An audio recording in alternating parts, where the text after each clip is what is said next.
Welcome in, everybody, to the Tuesday edition of the Dream Stream here at FTNDaily.com, presented to you, as always, by Superdraft Daily Fantasy. My name is Zach Graham, a.k.a. Kawaisenberg DFS, and I'm on a little back-to-back here with my good buddy Adam Pfeifer. Adam, how you doing? Yeah, man, back-to-back. No rest for us. So it feels literally like deja vu because when we did the show yesterday, obviously, I think that show was at 6. This one's at 6:30. But like, I was getting ready to watch football in the background while talking about it, and we have Tuesday football, so it's like it's a back-to-back, but it feels like deja vu as well. So no, but I'm happy to be here, man. It's sports, kind of. Yeah, I think that's about how most of us are feeling right about now. We talked yesterday about the odd NFL schedule this week, and so your season-long fantasy playoffs, that first round, wrapping up tonight, probably the first ever 5-night playoff matchup in NFL fantasy history. So I know I'll be glad to get Week 15 out of the way and behind us, but we're here to talk hoops as always. Like Adam mentioned, this slate locking at 7:30 Eastern. A nice little 5-gamer in front of us, and most of the craziness, I guess we'll knock on wood, most of the craziness out of the way already, but a few pieces of news, key pieces of news, I should say, that we're still waiting on, I think, namely Damon Lillard questionable, and Yusuf Nurkic, I believe, also still a game time decision for Portland. That game goes at 8, so possible that we get that news before we go off the air here. But Adam, we'll go ahead and break it down game by game. 2 games tipping off here at lock at 7:30. And let's go ahead and start with Detroit at New York, because we did just get Killian Hayes out, non-COVID illness, at least at this point. No, I guess, COVID results for Killian yet, but the sophomore guard out for the Pistons. So let's go ahead and start with the visitors here. Cade Cunningham up top, as he has been for a while now. No Jeremy Grant for this Pistons team. They're also still missing Kelly Olynyk as he works his way back from that left knee sprain. And then you're going to have guys like Isaiah Livers, Jamarco Pickett, Chris Smith. Most of you guys saying who, and that's because they're down in the G League. So Adam, when you look at this Pistons team, what stands out to you? Yeah, I mean, Cade Cunningham's obviously going to handle the ball a ton. His floor has been relatively high, but he's still been a little bit up and down as of late. And it's like, I still tend to find better options around his price. Like for instance, like I think I would prefer Brandon Ingram, maybe even Devin Booker. That's a tough one, but it's a good matchup for Booker, and it's even enhanced with no Anthony Davis. We'll talk about that game.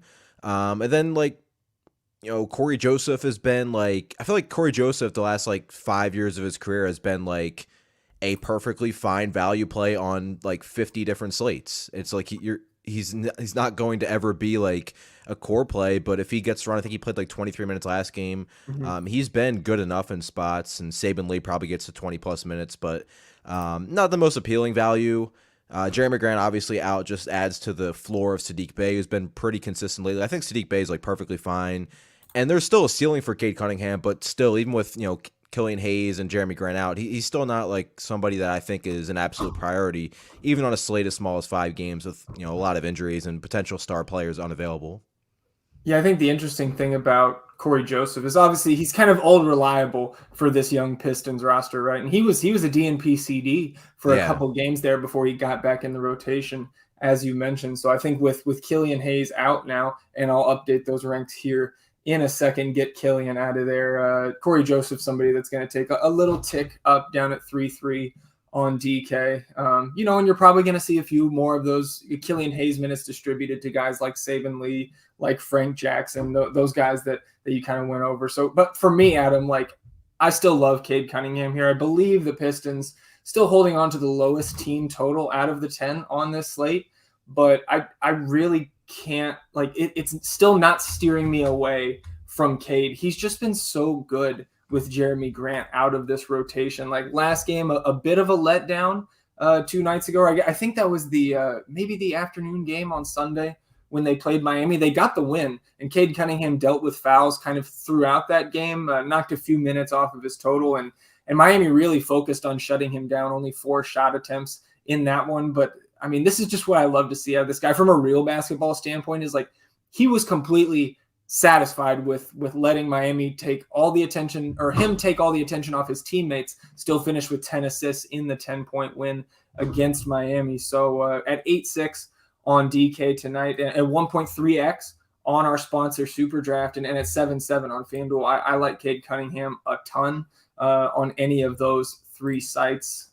How about like the front court here, right? Because we know with Jeremy Grant, Kelly Olynyk out, they're thin in the front court. So you've got Isaiah Stewart 5-1 on DK, I believe 1.55x over there on Superdraft. And then cheaper, Trey Lyles, who's kind of been up and down with those two other bigs out. We saw a really, a kind of a blow-up game from him against Miami, with a kind of contributing all across the box score, 8 points, 6 boards, 3 assists, 2 blocks, and a steal. That's the kind of stuff that Trey Lyles can bring, even in 18 minutes. So at 3-4 with that power forward eligibility, I think he's in play. But as we'll get into some of the other value, not a priority for me. Do you differ at all in the front court there, Adam? The front court's not really on my radar because we might get there's a good chance we get plenty of potential front court value from Dallas if Porzingis is ruled out, especially with Maxi Kleber still out. And like Isaiah Stewart's minutes are like in that 28 to 30 range, but the ceiling hasn't been all that strong. The matchup isn't incredible, and like we'll talk about in the next game, but I think for $200 more, I would rather just play Dwayne Dedmon, who you would we'll talk about it, but the last time these teams played, and this was without Bam Adebayo if I'm not mistaken, Dedmon only played like 23 minutes, which I think is low considering the matchup and Miles Turner and Sabonis on the other side. But I think I'd just rather go to Dedmon, so I'm not really on the front court. It's probably Cunningham, and then if you want to get to Corey Joseph, like I think Corey Joseph is fine with Killian Hayes out, and now that Joseph's back in the rotation, looks like. Yeah, I agree. But let's flip to the New York side, right? The home team in this matchup, I believe 7.5 point favorites last time I refreshed the board here. Yeah, confirmed that's a 7.5 point home favorites for the Knicks. So you talk about being shorthanded. We can say that about just about any team in the NBA right now, but the Knicks specifically, because we know how Coach Tom Thibodeau likes to run the extremely condensed rotations, and now he really has no choice. RJ Barrett, Quentin Grimes, Kevin Knox, Miles McBride, Emmanuel Quickley, and Obi Toppin, all in the health and safety protocols. Derrick Rose will sit out again with that sore right ankle, and one of my ex-Spur guys, Luka Samanic, down in the G League. So even with all those guys out, poor Luka Samanic can't get the call up. But Adam, with all those guys out, we're going to have a ton of interest in the backcourt here. Kemba Walker back in our lives. He got the start last game, and he will start again tonight. And just massive usage. We saw 37 minutes, 20 shots from Kemba in that last game, 43 DK points, and his price still at 5.2K on DraftKings and at 5.7 on FanDuel. We got to love Kemba tonight, right? Yeah, absolutely. You mentioned the usage in that game. He led the team it was just over 30%. I think it was 30.1% usage in that game.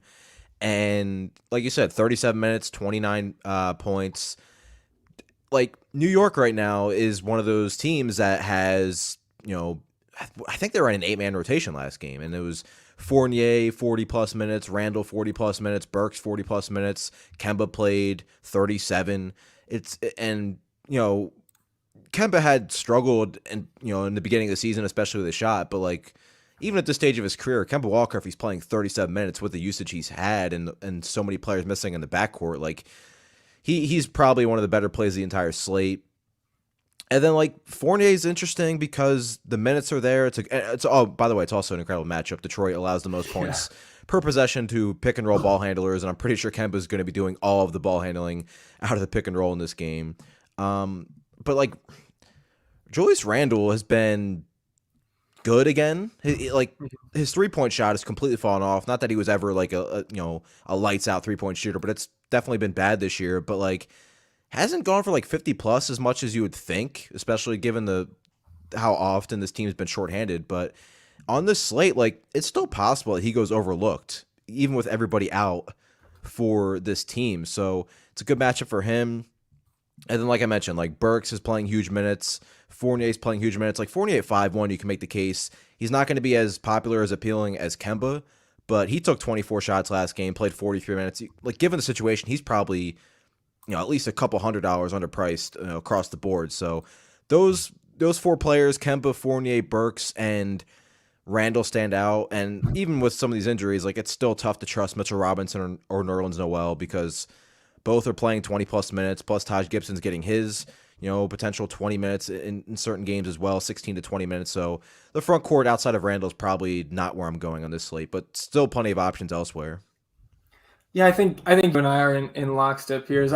I'm sure if you heard yesterday, you heard that the two young boys living above me, Adam, they love when you're on the stream with me. I guess they just got home roughhousing a little bit, making their presence known on the stream. But yeah, man, like you talked about Kemba Walker's high usage last game. Evan Fournier was kind of right there with him, over 30% usage as well last time out in 43 minutes against Boston. Like, Wayne Selden is kind of the eighth guy here by necessity that Tibbs is going to run out there for any foul trouble. Hopefully nobody gets dinged up, but he'll be that first guy off the bench in that case. Or I guess I should say the ninth guy, right? Because it's kind of Taj and Mitchell Robinson. And I mean, I don't know, man. I just think we focus on the backcourt here. And I think I would set a rule on DraftKings and probably on FanDuel as well to have at least one of Kemba, Burks, or Fournier in every single lineup. And I wouldn't hate if you said I want two of those guys. And certainly sprinkling in some Julius Randle, who should get close to 40 minutes himself in this situation. Also a fine play, but, at a different price point really across the board on all sites. So, and I point well taken about the, Mitchell Robinson, Nerlens Noel, Taj Gibson. Those guys don't stand out nearly as much as the other players from this team. So anything else here from Detroit and New York? Or are you good to move to Indiana and Miami? Yeah, let's move on.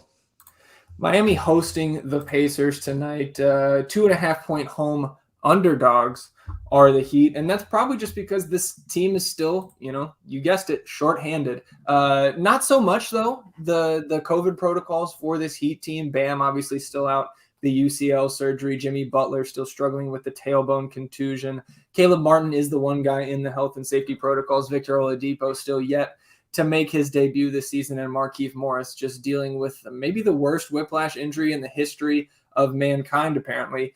Tyler Hero is in, though, I believe, or maybe still probable, but I think the expectation is Tyler Hero makes his return tonight. PJ Tucker also out with some left leg inflammation. So shorthanded Miami. The other side, the Pacers, pretty much full strength, at least for how we've known them over the last couple of weeks. Malcolm Brogdon will make his return here. TJ McConnell and TJ Warren, double TJs on the injury report for the Pacers. So when we look at this home side with Tyler Hero back, Kyle Lowry priced up now. Hero didn't really move in his absence. And now we've got guys like Gabe Vincent and Max Strus, really priced up for where you're normally going to see these guys.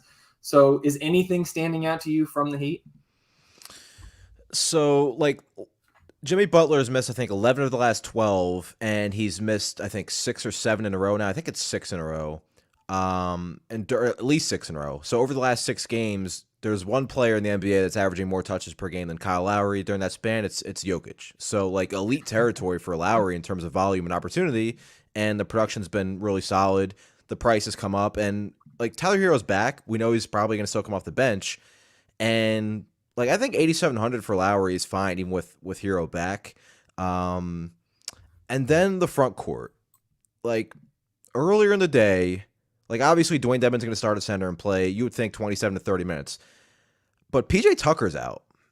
And he's been playing massive minutes and has had a pretty large role with Bam and Butler out. So with Tucker also out, and you're playing this, huge Indiana team, does Omer Yurtseven become an interesting value center at 3,500? His minutes have obviously been up in Bam's absence. He played 18 last game, 21 the game before. Probably splits the center minutes down the middle with Dedmon, and they're gonna have to use size here. I think he was up in the opto a little bit earlier in the day as a potential value. I haven't looked lately where he's at. Actually, I just looked. He's top 5 in terms of points per dollar. Center, we talked about a lot of center options in the, obviously Ennis Freedom stood out and a couple other centers yesterday. But looking at it now, maybe we'll get Dwight Powell. Other than that, though, if you're going down at center, and yes, there's Towns we'll talk about, but the center's position isn't as incredible as it usually is. Obviously, no Jokic, no Embiid. So is that just getting too cute? Because he kind of, given the matchup and with Tucker out and obviously Bam out, like he kind of stood out as potential value to me. Yeah, in Eddie and I's ranks, he's at an 8 right now on DK. I think he's a perfectly acceptable value with all the other value on the slate. Like he's not a must. He's not a Yeah, priority play for like me. if we get Porzingis out, Dwight Powell you would prefer over him. Yeah. Well, we might even get some Moses Brown or Boban or like Marquise Chris is there now. So there's a lot to talk about with Dallas as well. A But yeah, Boban slate would be. I feel like with all the craziness, like we're due for a Boban slate, right? Like, can we really, like, I know we can, but like, do we really have to introduce that type of craziness into this slate? Like all the stuff we're already dealing with. I guess we'll find out shortly. But yeah, to your point, Omer Yurtseven, to me, a fine value. You're probably going to see some KZ Okpala sliding down to the 4 and trying to do his best job on a guy like Domantas Sabonis. And then, you've got, obviously you talked about Lowry, the touches he's getting. I think it's tougher for me to get to him at 8-7 on DK. I think I'd rather get some shares at 1.3x over there on our sponsor Superdraft. And Tyler Herro, I think, is pretty interesting. Carried the red Q tag for most of the day. I think it's still there on DraftKings. Kristaps Porzingis is out. So we will get there next. But I guess if you've got any prop bets in and you're looking to place some prop bets tonight, Dallas front court props probably just became some decent values if you can find any posted as we get some Boban gifts hitting the chat. And again, we'll get there in a second. Anything else for you from this team? Like Gabe Vincent, Max Strus, both priced up, as I mentioned. I think I'm more apt to pay up a little bit more for Gabe Vincent over Strus. If I'm going to either of them, I would expect Gabe Vincent to continue to get the start here and Herro to come off the bench. But really, I think I'd rather just middle it with Duncan Robinson if I'm going in the mid-range here with this Miami team. That's what I was going to say. Like if I'm with Herro expected back, especially on the site like DraftKings, like I'd rather just take the minutes from Robinson and hope he has one of those games where he shoots like 7 of 12 from 3. Yeah, absolutely. But I think just in the grand scheme of this 5-game slate, none of those guys sitting as priorities for me. And we flip to the Pacers side. Obviously, road favorites here. Malcolm Brogdon will return. So we had our nice little Karis LeVert slate last time this team played, which was a while ago, 5 nights since the Pacers' last game, and that 47.25 DK points we saw from Karis LeVert. Still in his wheelhouse, like in his bag with all these guys healthy, but at 7-8 and Brogdon back, to me, I can't really prioritize any of these Pacers guys. And with the strength of Miami, even shorthanded on the defensive end, I think I'm looking to attack, if anything, the front court here in Miami with a guy like Domantas Sabonis or Miles Turner. I don't have a ton of interest in this team as a whole, but I think it's those two bigs where I would start. Yeah, I agree 100%. Like Miles Turner, we know he's as much of a candidate to block 5-6 shots in a game as anybody in basketball. But even with a player like Miles Turner, you don't expect him to have, 13 block shots the last 3 games, which has definitely helped his production because his rebounding's been a little bit better lately, but playing alongside Sabonis, like he's usually in that 6-7 rebound range and not as often in the 10, 11, 12 rebound range. So if the rebounds stay where they've kind of been at and he only blocks 1 or 2 shots, then I don't know. It's just nobody really stands out with Brogdon back. And there's really no value. Like Chris Duarte's playing decent minutes, but his usage is okay, but if he's not scoring, he's not giving you much. Yes, he had an outlier 9 rebound game last game. It's just nobody really. It's tough with only 5 games to just kind of almost eliminate an entire team, but that's kind of where I'm at for the Pacers. Not that Sabonis and Brogdon are really ever bad plays, but just not where I'm going on this slate. Yeah, I think I'm right there with you. Like, if this was a more normal December 21st slate, I think we'd have some interest in a guy like Justin Holiday at 4-1 with that guard forward eligibility, but there's just no priorities here for me. Again, if I'm going to get Pacers exposure, it's going to be Sabonis and Turner trying to attack that shorthanded front court and just taking a check again. Everybody at FTN knows FanDuel is my kind of tertiary side in terms of how much attention I get to pay to it during the day with the rankings being DraftKings and Superdraft. But Sabonis at 9K over there, just fine. Miles Turner at 6.5. I think I'd rather spend up for Sabonis over there. Both of those guys power forward eligible. Anything else from this game? We are ready for Portland and the Pelicans. Let's go to Portland. So Portland coming from the West Coast down to the South to take on the Pelicans in New Orleans. Waiting on news on Damian Lillard, also Yusuf Nurkic, both of those guys, game time decisions. The Pelicans, as of now, 2-point home favorites. So the Pelicans kind of like quietly climbing back up into the, out of the dumpster of the Western Conference, and now kind of just in the mix there for that last play-in spot at the 10 seed, which is currently held by the Blazers. So the Pelicans, another team that's not really affected right now by the health and safety protocols, but obviously Zion remains out here. Kira Lewis, unfortunately, out with the ACL, and a bunch of other guys down in three other guys down in the G League. Portland side, I mentioned questionable Damian Lillard, Yusuf Nurkic, CJ McCollum still out with the collapsed lung, Cody Zeller still out with the patellar fracture, and Nasir Little out with a non-COVID illness. So obviously some big moves will happen if Damian Lillard is out, if Yusuf Nurkic is out. But assuming both of those guys play, starting with this Portland side, what do you look at first from the Blazers? I mean, assuming they play, it's Damian Lillard. Obviously, he's been fantastic the last couple games. Usage rate with McCollum off the floor is massive. He's obviously a great play. I do think Larry Nance is interesting, not only with the fact that he's been starting lately and Covington's been coming off the bench, but Nasir Little's out. Obviously, if Nurkic is out, I mean, Larry Nance's minutes will be pretty solidified. And, obviously, if Damian Lillard ends up sitting, Anthony Simons becomes one of the best plays of the slate. We understand that. Usage rate is 35% or something with McCollum and Lillard off the floor this season. But, I talked about it a lot. Larry Nance facilitates. Larry Nance could get more opportunities to facilitate in this game if Lillard is out. Obviously, if, they're shorthanded in the front court as well, the rebounding rate will be there. He will have, he could have a game like Draymond had last night, and it wouldn't surprise me. A decent triple-double. I would not be stunned. You look at his numbers with Dame and McCollum off the floor this season for Larry Nance, not as high as you'd think, but decent rebounding rate at 20%. And I just think he would be able to facilitate a lot more. So I think Nance is very interesting. And then if Lillard is out, Simons becomes, again, arguably the best player of the entire slate. Norman Powell's usage is massive with both players off the floor. It's 34% actually. So he would be a very strong mid-range play. Just a lot to break down right now, and that's just really with Damian Lillard out, and then things get a lot more interesting if Nurkic is out too. Yeah, I mean, you're going to have, like you said, Larry Nance. If Nurkic is out, you're probably going to see some Robert Covington at the 5. Maybe even going as small as Tony Snell, but I think it's really just our focus needs to be on Larry Nance in that situation.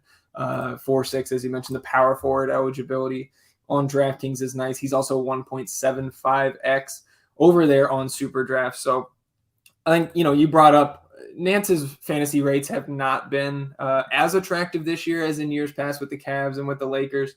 But I think if both of those guys are out, or even just Nurkic, obviously, the ceiling just is raised significantly for a guy like Nance. And if Lillard is out, right there with you on Simons, I think this is, and I think Charge Up was the one in chat who was saying, interesting to kind of wait on this Damian Lillard news to see if you can get some leverage on the field, because there's going to be so much ownership on those Knicks guys. And you don't have to necessarily fade all Knicks to take advantage of this news that may come late. But I think it's something we need to approach just kind of as we go over the next half hour and change and see when this news actually does come in. If Lillard is in, man, at 9.8, his usage has been way up lately with CJ McCollum off the court. And I mean, it's obviously worrisome that he's back on the injury report again, right? He was just dealing with that abdomen injury that apparently he's been dealing with for years, according to his camp, and now the sore hamstring, but no less than 37 minutes in any of his last 5 games since he came back and no less than 30.3% usage in any of those games. The usage over the last 5 hovering right around 33%. So I think he's kind of a nice sneaky play if he's in after being questionable all day in a great matchup against a Pelicans team that'll give it up and get up and down the court. So I think he's kind of a really interesting target for me up top, a good way to spend your salary with that Q tag. Do you have any? What about Covington? Yeah, man. See, like that's the thing is once he went to the bench, he's been great. Like it's wild that seems to be the medicine for Robert Covington to actually start producing and producing across the box where we know he's a guy that can rack up multiple stocks each night. And you can see it in his game log if you're watching that 5-3, 5-1, and 9 stocks over his last 5 games. But really getting on the boards of late, 7, 8, and 10 in 3 of his last 4 games, a couple assists in there, and finally knocking down some threes. He had some really cold stretches to start the season. So with all the other value, like he's not really an option for me at this point. Like I wouldn't get more than 5 or 10% if I was running my 20 lineups tonight. But if we get Nurkic out, then I think he comes much more into play because he's going to see center time. And I think he probably slots back in the starting lineup if that's the case. So again, kind of a wait and see approach, but that's the 2 ways that I'm looking at Covington tonight, depending on how the news breaks. Let's go to the Pelicans side. For the most part, these guys are healthy for what we've expected. Lately, you've got Brandon Ingram creeping down under 9K on DraftKings. Jonas Valanciunas getting near that 8K mark at 8.3. Josh Hart's price also dipping from where it's been over the last couple slates. So when you look at the Pelicans as home favorites and near 110-point projected team total, any priorities for you here? Not priorities, but like I'm fine if you get to Brandon Ingram. We've talked about Joe Val a lot on this stream. Like he's awesome, but I don't think he's a priority either. Josh Hart is playing massive minutes, and he has those like 15 rebounds. Seems like an outlier, but Josh Hart has those in his range of outcomes. He's one of the best rebounding wings in the NBA. So he's at least a little interesting. Like Herb Jones, 4,300, been playing pretty strong minutes lately. I think he played 33 last game. He's played at least 30 minutes now, and I believe 4 of his last 5. Mm-hmm. And he's power forward center eligible. Not going to play him at center, but power forward definitely helps. So like if you're looking for, a relatively cheaper play, he would be the one that stands out. But again, it's tough on these slates when you have multiple teams missing multiple players and there's the one team or the 2 teams that are full strength. It's hard for many, if any of those players to really stand out right now. Yeah, I think I agree. Just kind of in the context of the slate, Herb Jones, center eligible. This guy's 6'7", 210. Like, come on, man. This guy's not playing any center minutes on a team that has Jonas and Hernan Gomez and Jackson Hayes. If somebody can show me where he's played significant center minutes this year, then maybe I'll agree with that. But just for this slate, he's a fine value at 4.2. He's just a little bit too volatile for me to prioritize tonight, but I think he would make my pool. I'd rather play him than somebody like Nickeil Alexander-Walker, who is fine in his own right, kind of in a vacuum, right? But like on the slate, I don't have any interest. I think Josh Hart and Brandon Ingram would be my 2 main targets from this Pelicans team. Josh Hart obviously been one of the most solid fantasy assets from a cashy perspective over the last 2 weeks. Only dipped below 31.5 DK points once in that span, and I think you'd be fine with 31.5 DK points for 5-7 tonight.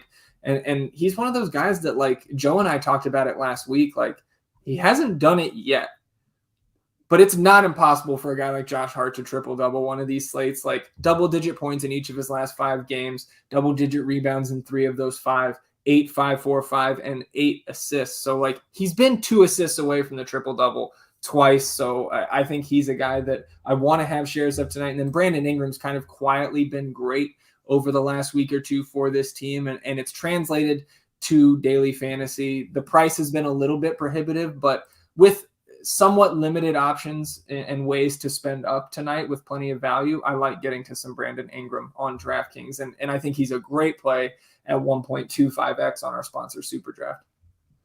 Yeah, I have no problem. He's been pretty strong lately. But again, like the Pelicans, like the Pacers, pretty healthy for the most part. So if you get to Ingram or Joe Val or Josh Hart, I have no problem with it, but just not standing out as like, top tier options.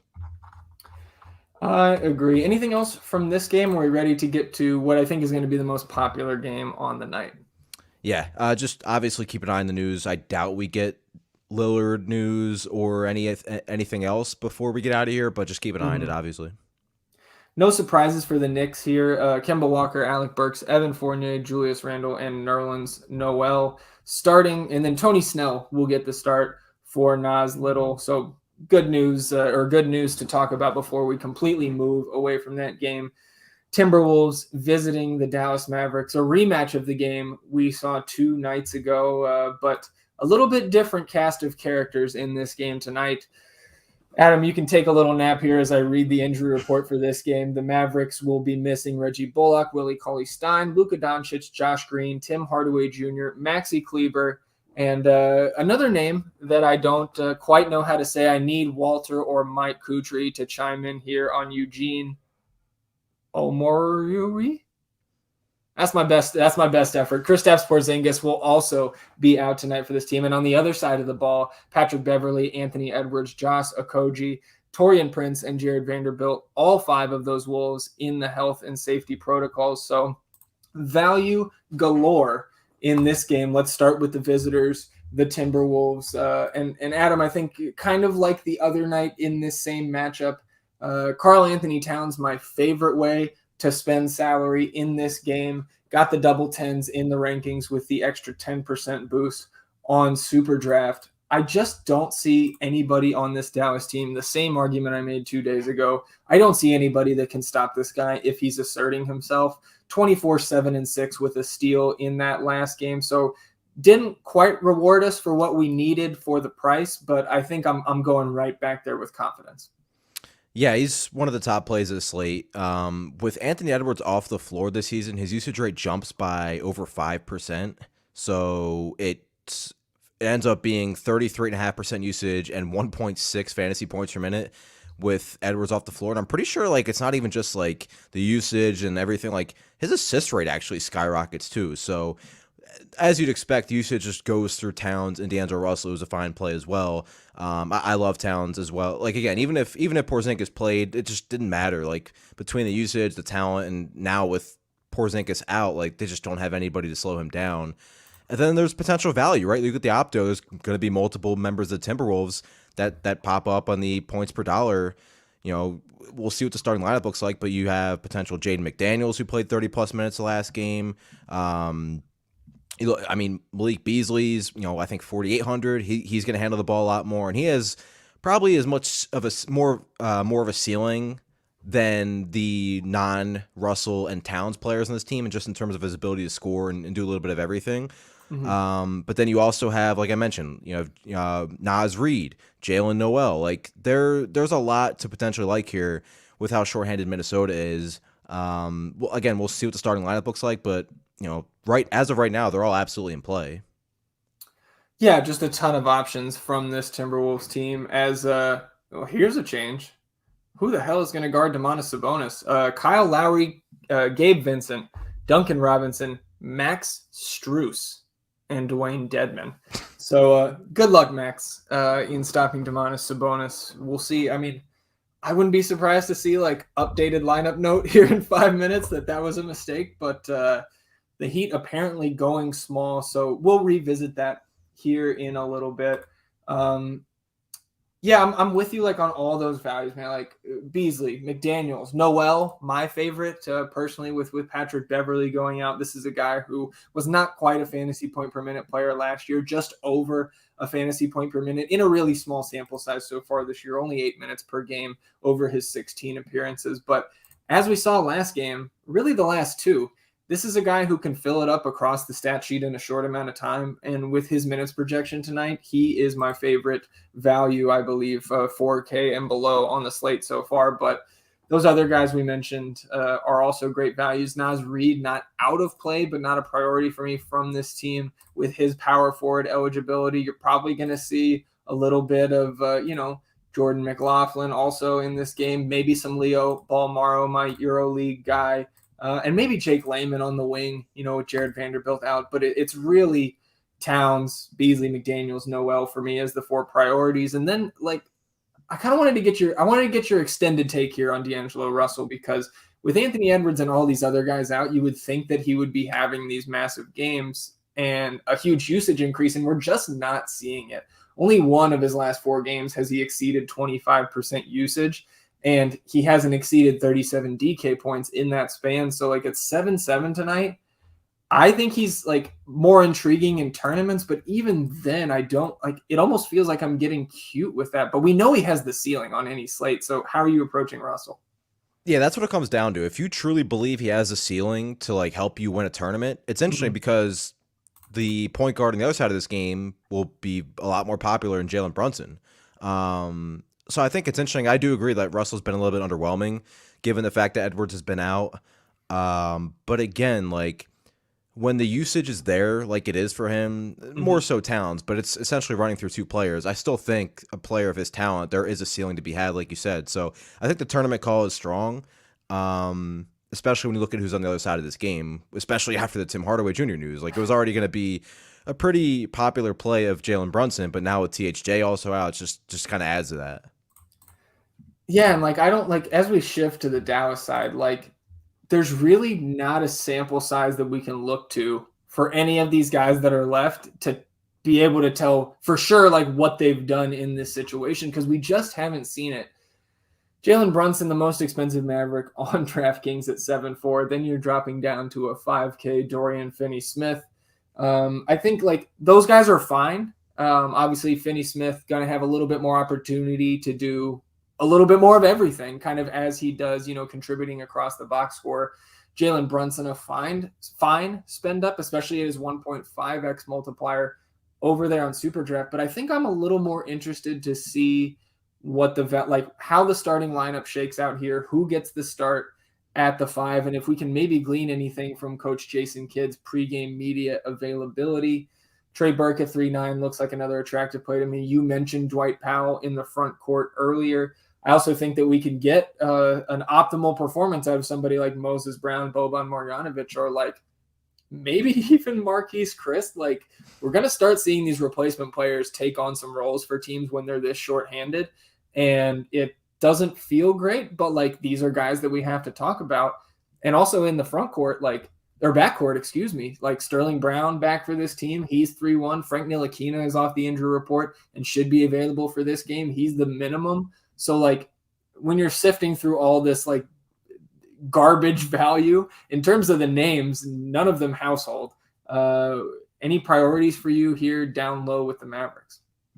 I think Powell, you can make the case, is the best, if not one of the best value plays at slate, but you can take shots on Marquise Christ and Moses Brown. Just they're going to have to play the minutes, especially with Towns on the other side. So honestly, yeah, Brunson's obviously the main player, 31% usage rate with those 3 players off the floor this season. Not anything too surprising there. But I agree. I do want to see what the starting 5 looks like. We'd expect Powell to start, and then it's not like Dwight Powell. It's not like he's a player that, even with everybody out, that you project to play 37 minutes. So that opens up minutes still for Chris and Boban, who obviously, if he plays 15 minutes in this game, he probably goes for 30 fantasy points because he's Boban. And Moses Brown. So again, 8:30 game. We'll see what the starting 5 looks like. But as of now, Powell's obviously the safest value.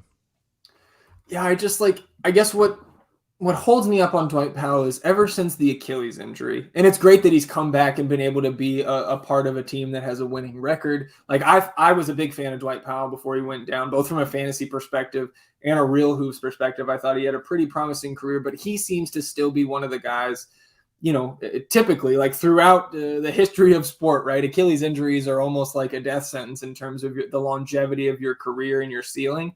And he seems to me to be leaning more towards that side of things. Unfortunately, you just don't see this guy play close to 30 minutes anymore. And he's not nearly the same productive, big man that he was before that injury. So we know the ceiling of a guy like Moses Brown.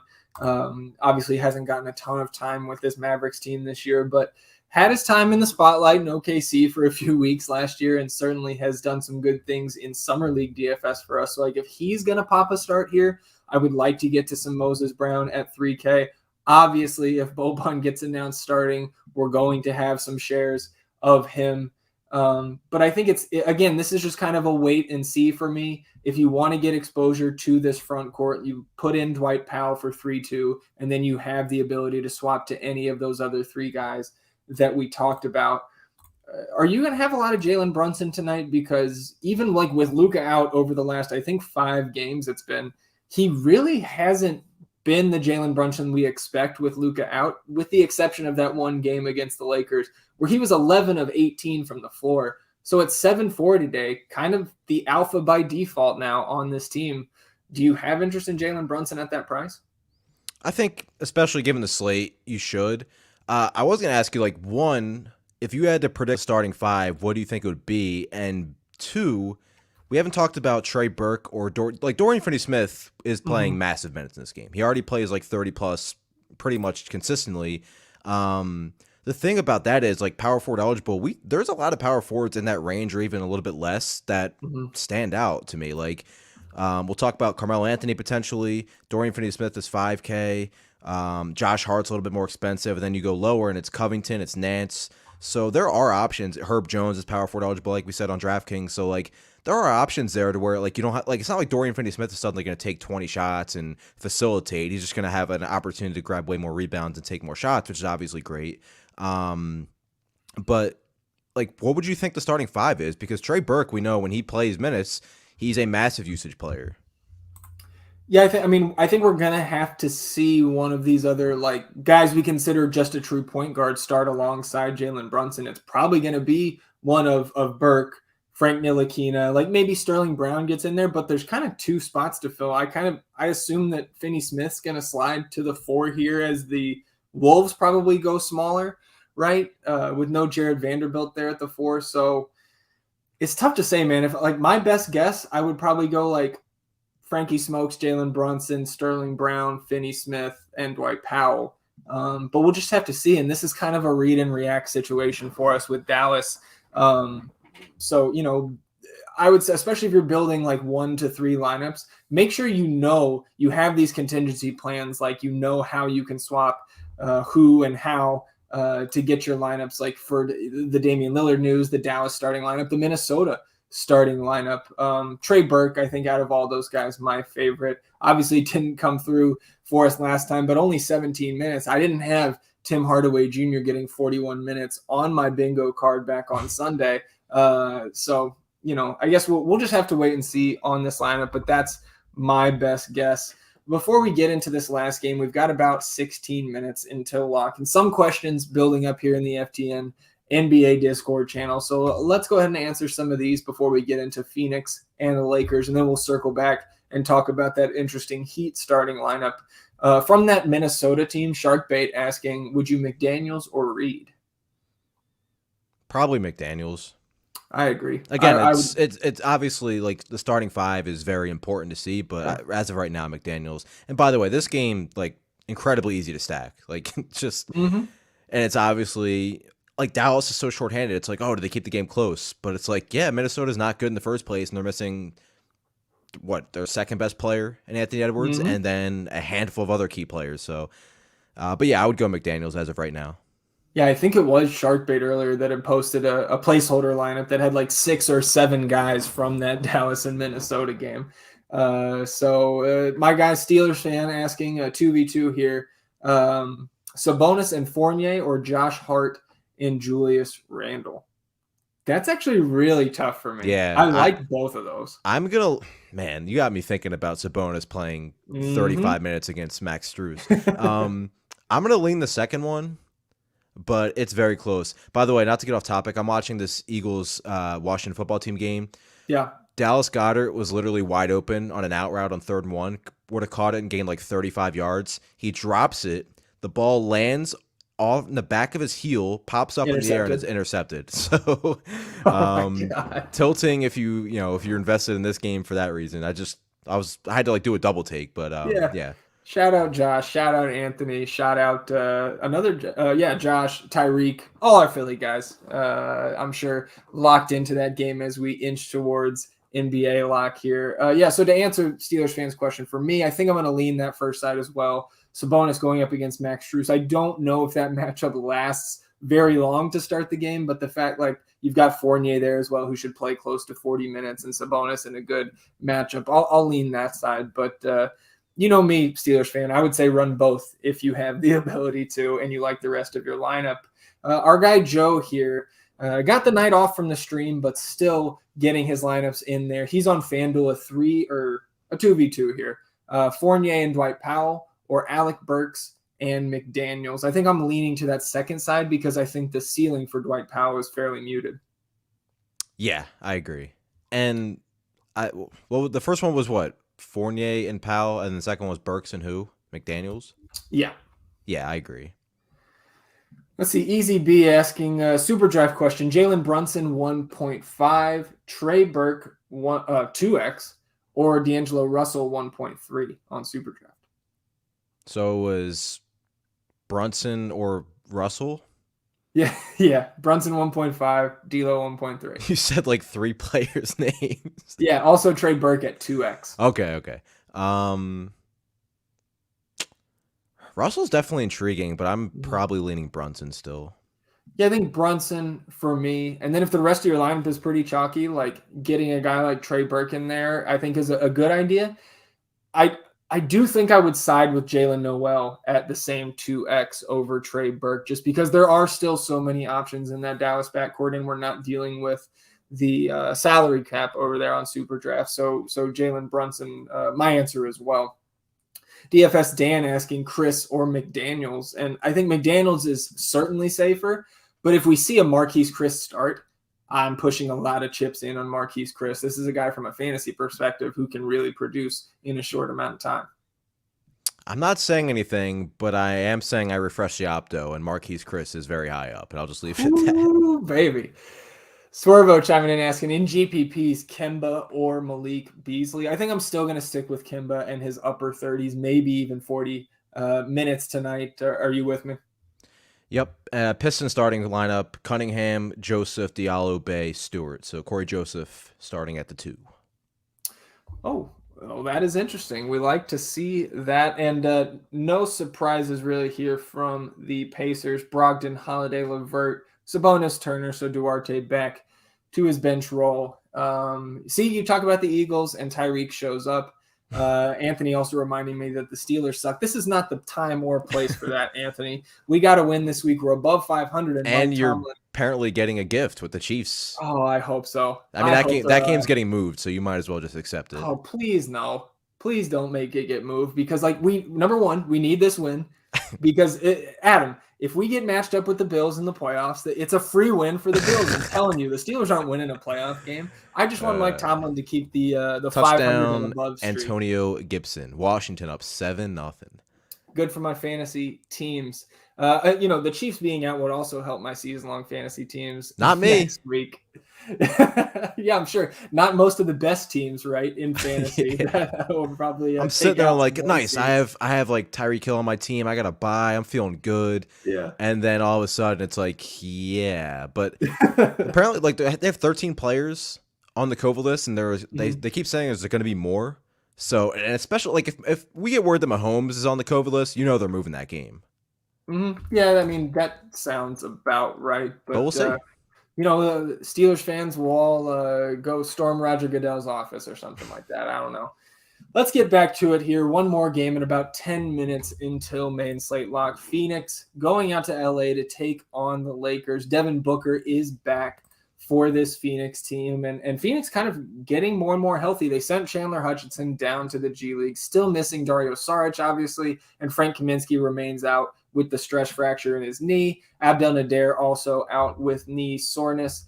And then it's a longer list for the Lakers. They've got Trevor Ariza back, and they're also returning Talon Horton-Tucker and Dwight Howard from the health and safety protocols, but will still be missing Kent Bazemore, Avery Bradley, Anthony Davis, Malik Monk, Kendrick Nunn, and Austin Reeves. So when we look at the visiting Suns, I believe 7.5-point road favorites. Looks like it's a 6.5 at this point, but still a 224 total for this game, the highest on the slate, the highest implied team total for the Suns at just over 115.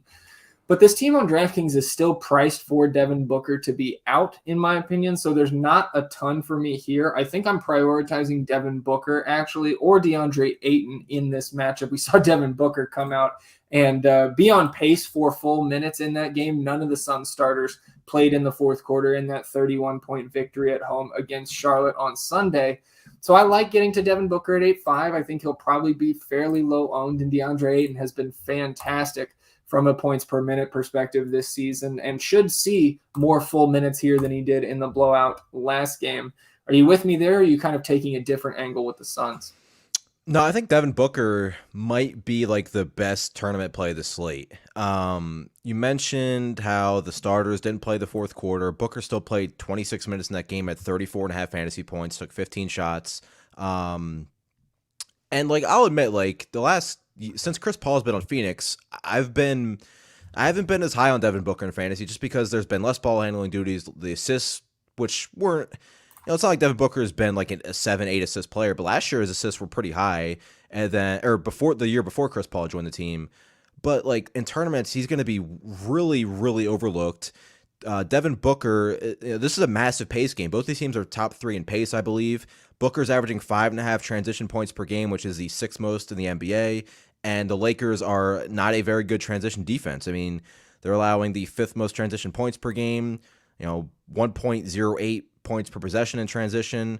So I think Booker is very sneaky. And then Ayton with no Anthony Davis on the other side, like, are we worried about Dwight Howard or DeAndre Jordan? Not necessarily. So those are the two that stand out, and that's probably the only two. Like Jay Crowder, if you get there, is okay if the game stays close. But like we talked about, I think there's a higher ceiling for Covington and Nance and Herbert Jones and probably even Dorian Finney-Smith around that same range.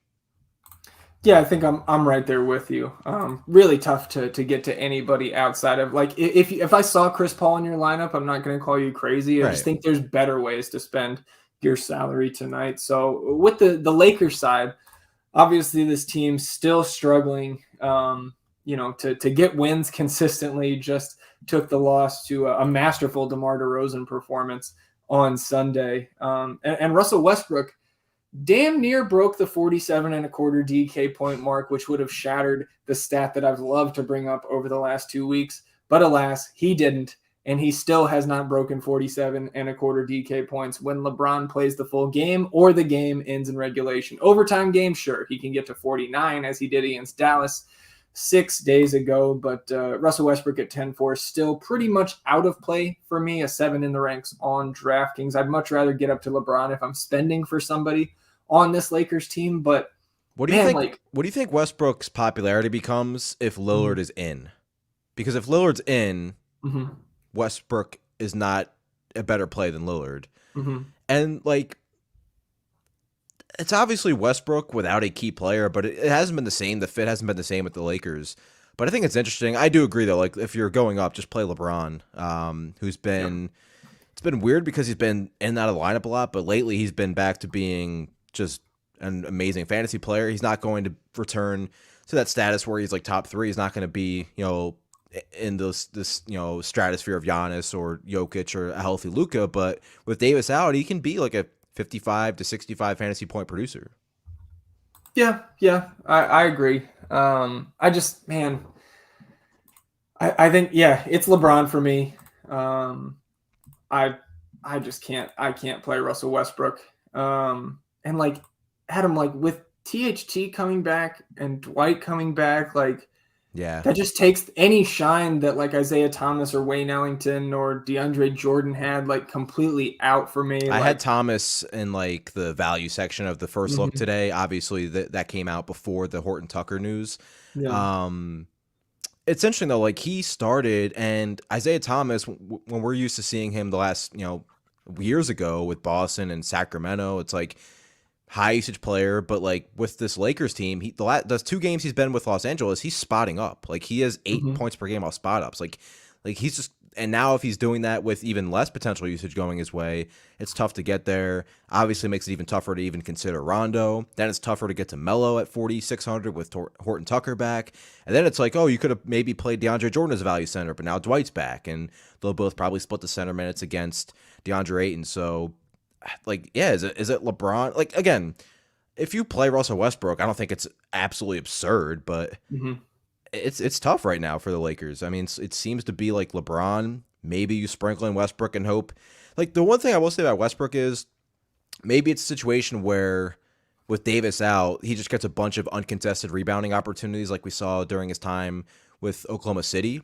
But he also wasn't sharing the floor with LeBron James during that span. And we know Melo likes to grab those rebounds and yell. Like that. So, I don't know. It's weird saying that Westbrook with no Anthony Davis is a tough play.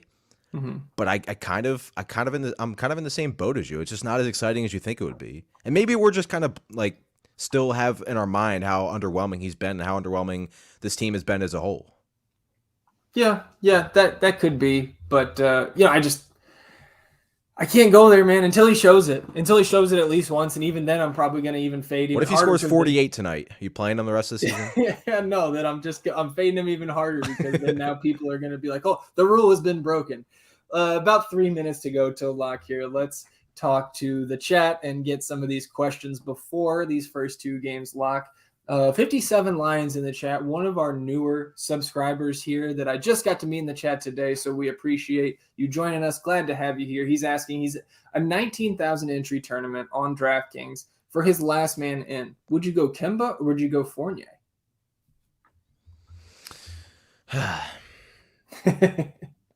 I'm leaning Kemba, but we know Kemba's going to be very popular. He'll probably be more owned than Fournier. But even so, like, I mean, as long as you don't have like the other 7 highest owned players on the slate in your lineup, like, I'll just take Kemba, and I'm hoping that you're getting different elsewhere. And like 40 minutes of Fournier could still bust because he's not getting a ton of peripherals. Maybe he walks into a bunch of them because he has to play 40 minutes, but like if he doesn't shoot the ball particularly well, he could still very much underwhelm in 40 minutes.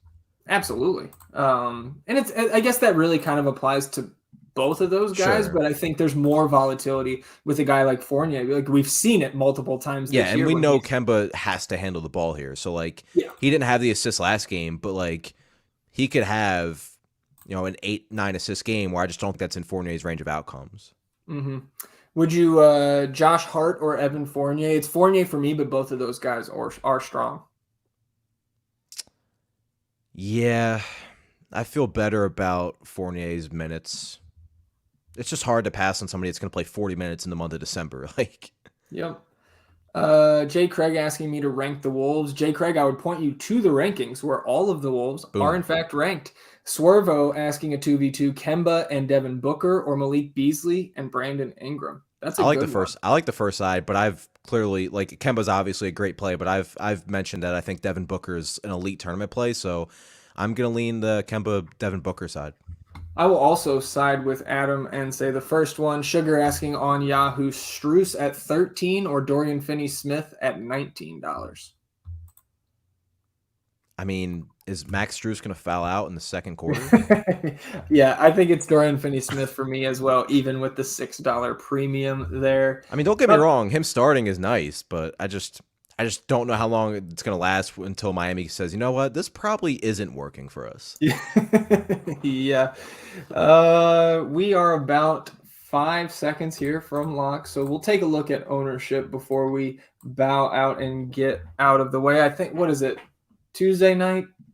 I'm all confused. I don't know anymore. I noticed, by the way, after we hopped off stream yesterday, that I was talking about I was plugging the Showdown show after us, and I was talking about the Seattle and the Rams game, which actually was not played yesterday. It is in fact being played now. So that's where I'm at with the days. Yeah, and I'm right there with you because I didn't even notice you talking about that game yesterday. So let's see here. We're waiting for this ownership to populate. And while we do that, Adam, what I called a Christmas miracle this morning, I want to get your take. Lance Stevenson back in the NBA. Yeah, you were hyped. Your thoughts? You were hype. I mean, Lance make them dance, like Hmm. it'll be fun. I mean, I don't think that's the last veteran that is going to, familiar face that we're going to see in the NBA. Like I said yesterday, Jamal Crawford tweeting some eye Hmm. emojis. Hmm. We CJ talked about Miles with the CJ. Yeah, we talked Celtics. about CJ Miles. We'll see. But it'll be, I think Drew Gooden's playing this week for Cleveland. So, um, One of the most unique hairstyles that I've ever seen in the NBA. Drew Gooden with the little like bunny tail for a couple years there. I've got ownership up, Adam. Care to hazard a guess who is the highest owned player? We had Detroit and the Knicks and the Heat and the Pacers lock at 7:30. Kemba. Kemba is number one, 62%. Who's number two? Number two, I will say, I don't think we're going to get a lot of popularity from that first game. So I Mhm. will say either Cade or Randall. So Randall came in at number three, and this is maybe my favorite piece of ownership so far. I say so far, it's the first ownership look we've gotten. But Cade Cunningham, 5.6% owned. That's solid. I mean, that's just plain wrong for a guy who's been putting up near 50 DK points a game in like two of his last four, or over 50 DK points in two of his last four, and a triple double threat every time out. Like, again, we talked about it during that game. I understand they have the lowest team total on the slate, but he's just been producing at such a high level. And like, even in blowouts, Coach Dwayne Casey's been playing Cade Cunningham with some of those backup guys to close out these games. So, if you have over 5% Cade Cunningham, I think you are feeling very good about that on paper so far. Evan Fournier came in the second Okay. highest owned at 45%. Julius Randle follows him in third at 30%. Then you jump all the way down to a 14% owned Sadiq Bey, and a 12.5% owned Max Strus rounds out the double-digit owned players from these first two games. So, Adam, you're getting like an 8% Dwayne Dedman, a 6% Alec Burks, a 5% Kyle Lowry, Domantas Sabonis, Omer Yurtseven over both of those two guys at 5.5%. So I think some good leverage spots here. Corey Joseph, 3-3, getting the start at 3.7%. I like a lot of this. Like Tyler Hero, even off the bench at 2.8%. Mm-hmm. Like these are some great, like, I just didn't think that those guys were going to be that low owned, but I guess it makes sense when you think about how much we talked about that Wolves and Mavericks game and Right. some of the other spend ups in the other two. Before we get off the air here, we did get some news. Starters in that Pelicans and Blazers game, Nurkic and Lillard will both play and start alongside Dwight Powell, Tony Snell, and Larry Nance Jr. The Pelicans will counter with no surprises here. Devontae Graham, Josh Hart, Brandon Ingram, Herb Jones, and Jonas Valanciunas. Anything else before we get out of here, Adam? Let's hope the football tonight is better than yesterday, but it's not Yeah. off to a great start, to be honest. And yeah, we got the Christmas Day slate stream we're gonna have on Thursday with you, myself, Joe, and Steph's gonna be joining us. So that's gonna be Yeah. fun. Yeah, man, Stefano coming off the couch to get a little live stream action in. We'll preview that Christmas slate. It'll be kind of our first look as the prices come out across the sites Are the for Hawks gonna that. have any players for that slate? I mean, they're going to have Lance, and that's all we need. We'll have some giveaways there as well. I think maybe like a free month of bets, a free month of daily, some other prizes to give out. We'll have some other, kind of a debaucherous things. Maybe I'll crack open a beer, have a glass of whiskey or something like that, Adam. We'll have some fun on the night of the 23rd. That's Thursday, 8:30 p.m. Eastern. So we'll let that Thursday night football game, I think that's Niners-Titans, we'll let that game kick off. And then, people can maybe have us on the audio on in the background while they watch some football, watch some hoops on Thursday. The last thing I wanted to say, if anybody's been tuning in and you're not subscribed yet, I've seen at least 2 new names in the NBA Discord channel today. So you haven't joined us yet and you've been catching us for free on YouTube or Twitter, come check us out. Maybe just for a month, right? Come test the waters over here at FTN. The NBA package specifically gives you a state-of-the-art optimizer. It covers every slate, every day, proprietary player and ownership projections from Kyle Murray and Alex Blickel, all kinds of tools, the NBA on-off splits, the advanced DVP tool, that's one of my favorites, the FTN Daily Premium Discord channel where we've been answering all these questions up to lock, and we're in there really throughout the night. And then people get up early in the morning and start talking about the next slate. You also get rankings from Fast Eddie Fear and myself every single day, and the pricing for all that starts at $49.99 per month. But you can use the code FTNTV scrolling right here below us, and that's going to give you 15% off every month of your subscription. That's every month from now until the NBA Finals, not just for your first month. That's a 15% discount for the rest of the season. So again, the code's FTNTV, 15% off the duration of your subscription. So that's going to do it for us. So for Adam, I'm Zach. Shout out producer Tino has been behind the glass today. It's been a while since we saw Tino in the NBA streets. So we'll see if he's got this queued up. Everybody, good luck tonight. And as always, he's out of practice. Good night, everybody.